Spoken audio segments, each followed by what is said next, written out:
Dop, Data Ownership Protocol. Kayaknya ini project bakal bagus banget dan bikin para whale serta orang-orang yang pengen cuci duit itu bakal senyum-senyum terhadap protokol yang satu ini.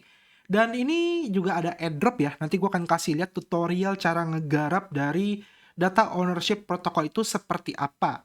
Jadi gue akan jelasin dulu dari segi projectnya. Nah, DOP ini akan dibangun di atas jaringan Ethereum layer 1. Jadi kalau ibaratnya Ethereum itu adalah sebuah mall, ya. Nah, si DOP ini tuh adalah salah satu yang ada di tokonya gitu loh. Dia nyewa toko di mallnya dan memberikan suatu jasa ya untuk para pengunjungnya. Nah, jasanya apa? Jadi kita lihat dulu ya dari segi white papernya, masalah apa sih yang pengen diselesaikan oleh tim dari DOP gitu ya. Yang pertama, dia bilang masalahnya adalah di dunia Web3 dan juga aktivitas di blockchain, khususnya di Ethereum, di mana ketika pengguna menggunakan walletnya, itu data usernya itu transparan.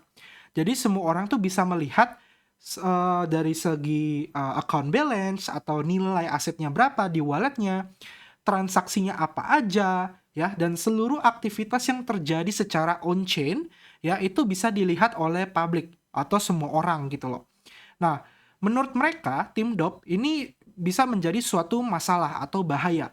Kenapa? Karena dengan sifat transparan tersebut, mereka ini, para whale ini bisa menjadi target dari phishing, dari hacking, ya, dan hal-hal yang tidak diinginkan karena informasinya terpampang jelas secara publik gitu loh. Jadi ini menjadi masalah nih bagi tim DOP.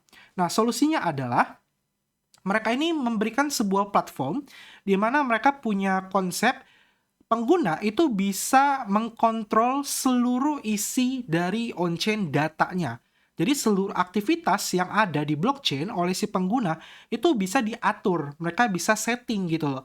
Contohnya apa? Contohnya adalah fungsi informasi dari akunnya dari total nilai aset ya. Terus bisa jadi dari transaksi details. Misalnya kita pernah nge-swap apa, itu bisa dihilangkan gitu loh.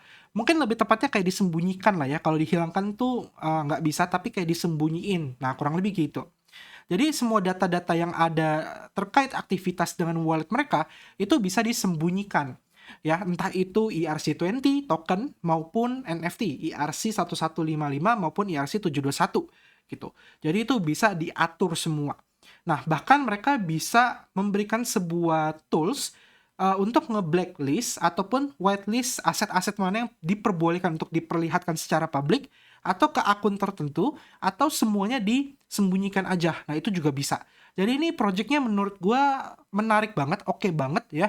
Dimana ini menguntungkan sekali untuk para whale supaya mereka resiko untuk diincar atau kena hacking itu jauh lebih kecil. Dan ini juga menguntungkan pihak-pihak yang jahat ya, seperti pengen cuci duit, pengen memindahkan asetnya dari satu negara ke negara lain, itu juga bisa pakai DOP ini. Jadi nggak bisa didetect, teman-teman. Benar-benar dienkripsi. Jadi ada plus minusnya lah ya. Dan yang menarik adalah mereka punya fitur untuk nge-send, ya, nge-send token. Jadi kita udah enkripsi aset kita di wallet kita melalui protokol DOP, kita bisa kirim asetnya ke wallet lain.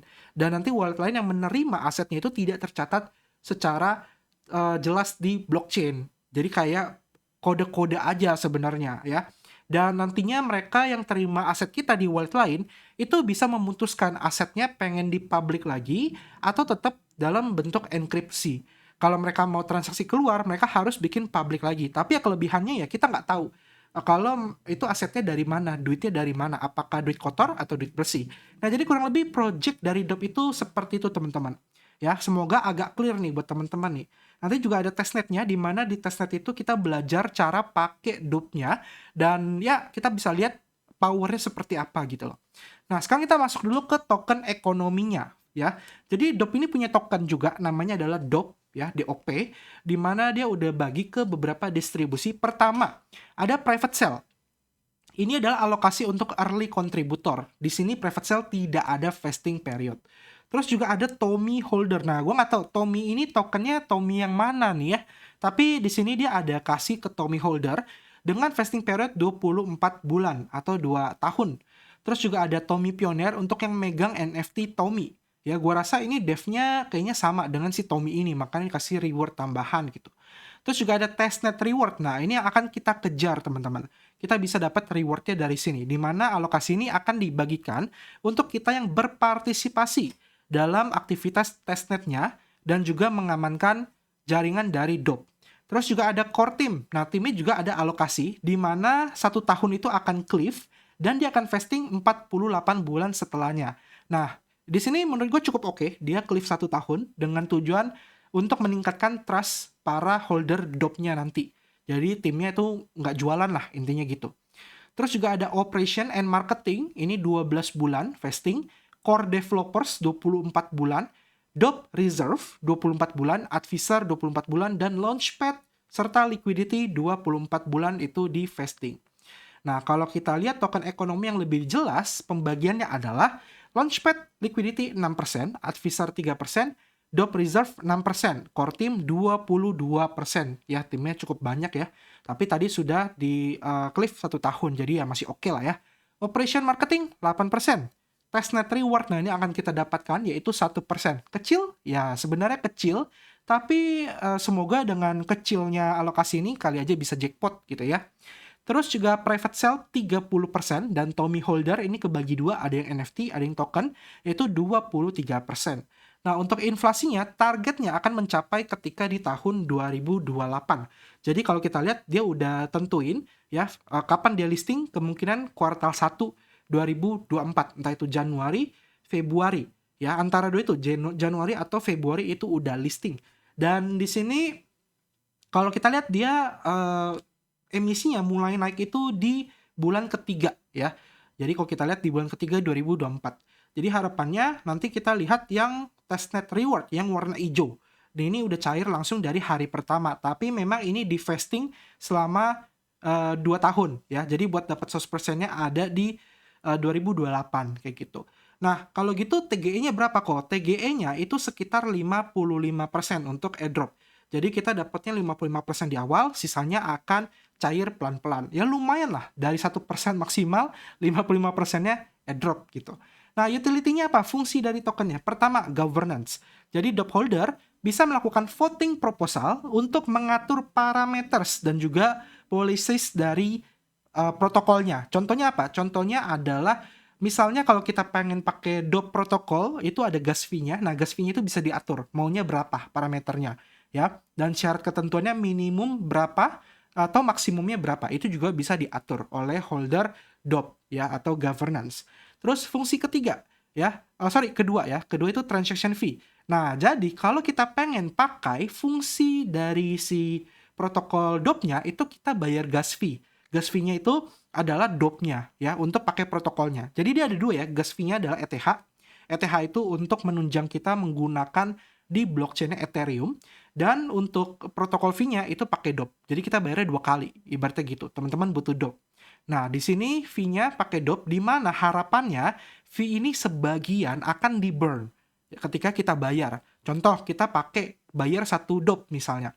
Maka 0,5 DOP-nya akan di-burning. Jadi supply-nya akan terus berkurang. Nah, ini nanti gue akan jelasin di bagian burning method. Lalu fungsi ketiga adalah akses, di mana DOT itu dibutuhkan untuk mengakses beberapa fitur-fitur premium. Jadi nanti platform itu ada yang fitur gratis, tetap pakai gas fee-nya DOP, tapi fitur itu gratis. Kalau kita pengen pakai fitur yang premium, kita bayar lagi. Ya, dan gua rasa untuk para whale itu pasti akan pakai yang premium untuk menjaga aset mereka.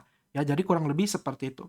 Nah, untuk mekanisme dari deflation dan inflation ini dijelaskan jelas di sini, di mana deflationnya adalah biaya yang kita bayarkan akan dibakar 50%-nya.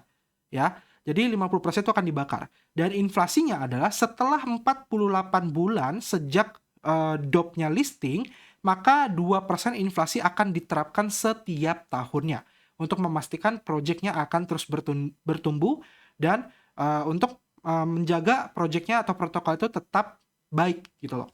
Nah, untuk burning metode-nya dibagi menjadi 2 hal. Yang pertama adalah fee burning yang tadi ya kita bakar. Yang kedua adalah buyback. Jadi nantinya aset-aset yang di-stake di Ethereum Layer 1 akan mendapatkan reward. Nah, di mana 50% akan digunakan untuk membeli kembali DOP token di market lalu dibakar. Sehingga harapannya nanti si DOP ini akan terus berkurang kayak gitu. Ya, tapi di sini tidak dijelaskan targetnya itu sampai berapa kurangnya. Jadi gua rasa ini masih kayak planning ke depannya ya, dia akan targetin itu berapa. Karena kalau kita lihat supply-nya pun di sini dia belum tulis jelas. Dia supply-nya itu akan berapa, entah itu 1 miliar, 2 miliar, atau billion, kita belum tahu ya. Jadi kita kerjain aja sih teman-teman ya, jalanin aja, dimana kita bisa dapat 55% token alokasi, dan sisanya akan di vesting. Jadi lumayan gitu loh.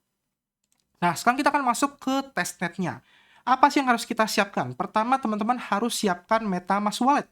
Tentu saja punya jaringan Sepolia, karena dia testnet itu pakai Sepolia ETH. Lumayan, lebih gampang dapetinnya dibandingkan Goerli lah ya. Kalian bisa dapetin melalui Faucet Infura ya. Ini webnya gue udah taruh di deskripsi.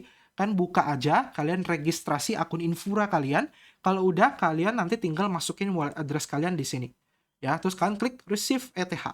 Nantinya kalian akan dapat 0,5 ETH. Lumayan ya, kalian klaim aja tiap hari, tiap 24 jam. Nah, kalau udah, tahap selanjutnya kalian buka website DOP Testnet. Linknya ada di deskripsi video. Kalian klik aja ya, di mana di sini ada 8 step yang harus kalian penuhi.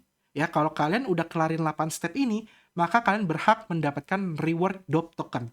Di sini udah jelas ditulis ya, complete the steps below to be eligible for DOP token reward after the token is launched in quartal 1 2024. Ya, jadi kalian akan mendapatkan tokennya kalau kalian kelarin semua stepnya. Nah, nantinya ketika kalian klik linknya ya, yang ada di deskripsi video, nanti kalian akan ada pilihan untuk membuat wallet baru atau kalian import wallet. Nah, kalian di sini bikin wallet baru terlebih dahulu. Kayak gitu. Kurang lebih nanti akan kayak gini tampilannya ya, pastikan sama. Kalian bisa lihat DOP testnet ya, ini centang aja. Terus kalian masukkan email kalian, misalnya kayak gini ya. Nah, kalau kan sudah masukin email kalian, klik continue. Nah, kalau sudah, ini ada pilihan ya. I'm new here atau already have a DOP wallet. Kalian create wallet di sini, klik. Lalu kan masukkan password kalian, kan pengennya bikin passwordnya tuh apa ya, bebas. Nah, di sini gua akan masukin submit. Nah, lalu kalau kalian udah masukin passwordnya, kalian akan menerima 12 kata untuk seed phrase atau secret recovery phrase. Ini kalian catat di kertas, kalian simpan, jangan sampai hilang ya. Kalian copy ya, terus kalian catat. Nah, kalau kalian udah catat, kalian klik selanjutnya ya, ke verify.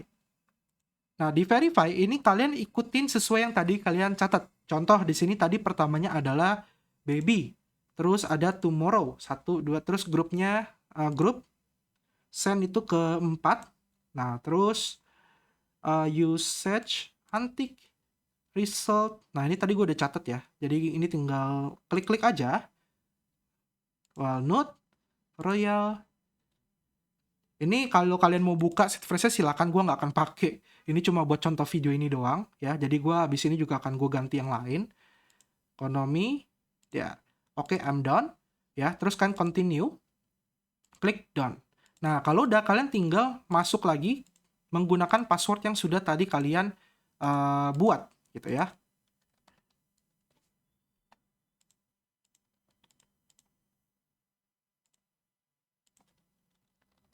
Sebentar. Nah, kalau udah kalian klik tombol start. Di sini pertama kali kalian diminta untuk connect akun kalian ke MetaMask. Kalian klik ya, nanti MetaMask kalian akan terbuka dan diminta untuk ke jaringan Sepolia testnet. Nah, kurang lebih seperti ini teman-teman. Nah, kalau udah, ini kalian tahap selanjutnya adalah kelarin misi yang sudah diberikan. Jadi dia ada 8 step. Step pertama adalah kalian disuruh untuk follow Twitternya. Ya, kalian klik aja sign in with X atau Twitter. Terus kalian tinggal authorize saja. Terus kalian tinggal follow. Kalau udah, nantinya kalian diminta untuk claim Sepolia ETH. Ya, kalian akan claim token DOP. Di mana token DOP ini nantinya akan digunakan untuk bayar gas fee di protokol. Nah, nanti kalian bisa tambahin ke MetaMask kalian, tinggal klik di sini aja. Yang gambar MetaMask-nya kalian klik. nanti di MetaMask kalian akan menambahkan token DOP. Ya, kalian klaim. Kalau udah, tahap selanjutnya adalah kalian klaim testnet aset. Nah, di sini kan juga bisa klik langsung di sini, ya, MetaMask. Nanti DOP USDT-nya akan muncul di MetaMask kalian. Kalian klaim. Oke, kalau udah, kalian tinggal enkripsi aset. Ya kan, enkripsi aset. Jadi nantinya asetnya itu akan dienkripsi atau disembunyikan. Kayak gitu. Jadi orang lain ketika lihat di Etherscan, itu token kalian nggak ada. Contoh kalian enkripsinya itu USDT. Maka USDT-nya itu seakan-akan tidak ada di wallet kalian. Tapi sebenarnya ada. Ya, sebenarnya asetnya ada, tapi dibuat seakan-akan tidak ada. Jadi orang luar ngecek Etherscan itu nggak bisa lihat aset kalian. Itu adalah enkripsi aset. Selanjutnya, kalian akan diminta untuk mengirimkan ya aset kalian ke wallet yang ada gitu, ke wallet kalian pribadi itu juga bisa. Kalian tinggal copy di sini, karena ini kan wallet kalian nih, terus kan kirim aja ke wallet kalian sendiri. Ya, aset USDT yang sudah kalian enkripsi tadi. Kalau udah, nanti kalian akan diminta untuk decrypt. Nah, decrypt ini kayak dikembalikan ke semula supaya orang lain bisa lihat kayak gitu. Ya, jadi kalian decrypt. Kalau udah, tahap selanjutnya yang terakhir adalah kalian invite 3 teman kalian atau kalian bikin akun tuyul 3 akun supaya kalian eligible sama airdropnya. Kalau kalian nggak invite 3 orang, cuma stop di tahap 7, kalian nggak akan dapat DOP tokennya. Jadi ini penting ya. Saran gue biar gampang kalian tuyul aja atau kalian share di FB. Biasa kan FB banyak ya, Facebook, grup-grup airdrop dan juga lain-lainnya. Ya, kurang lebih kayak gitu teman-teman. Untuk ngegarap DOP testnet ini ya. Jadi gampang banget lah ya buat kalian. Nah, jadi kurang lebih seperti itu teman-teman untuk DOP atau Data Ownership Protocol. Ini project ya sekali lagi menarik banget buat para whale ataupun orang yang pengen cuci duit ya, atau kalian yang pengen nyembunyiin aset kalian secara on-chain. Nah, ini jadi bisa meminimalisir kalian dari orang-orang yang pengen nge-hacking wallet kalian kayak gitu ya. Tapi baik lagi, kalau kalian yang gegabah kepencet link phishing ya, tetap aja aset kalian hilang. Tapi ya setidaknya ini bisa membantu kalian untuk lebih kayak aman aja sih gitu loh. Ya, jadi kalian bisa pakai DOP ini. Nah, silakan kan follow Twitternya, ini udah banyak banget followernya. 350.000 follower, artinya ngegarap banyak ya. Terus kan jangan lupa join ke komunitas Telegramnya. Dia nggak ada Discord ya. Jadi dia nggak ada Discord, setelah gue cek dia adanya di Telegram, 20.000 member. Jadi kalian join aja. Oke, semoga video ini bermanfaat buat kalian dan semoga project ini cukup seksi di mata kalian, di mana dia bisa memberikan solusi yang cukup menarik dibandingkan beberapa protokol-protokol lain. Ya, harapan gue, baik lagi, semoga ini bisa sukses, karena ini menarik banget sih sebenarnya, jujur menarik banget, di mana gue bisa nyembunyiin aset gue biar orang nggak tahu. Biasanya orang sok tahu ya, wah ini walletnya Koyunep nih punya aset ABC, oh gue ikutin gue beli deh, gitu loh. Jadi ini kayak bisa buat nyembunyiin sih. Oke. Thank you sudah nonton video ini secara full. Semoga bermanfaat. Kita ketemu lagi di next video. Sampai jumpa dan terima kasih. Dadah!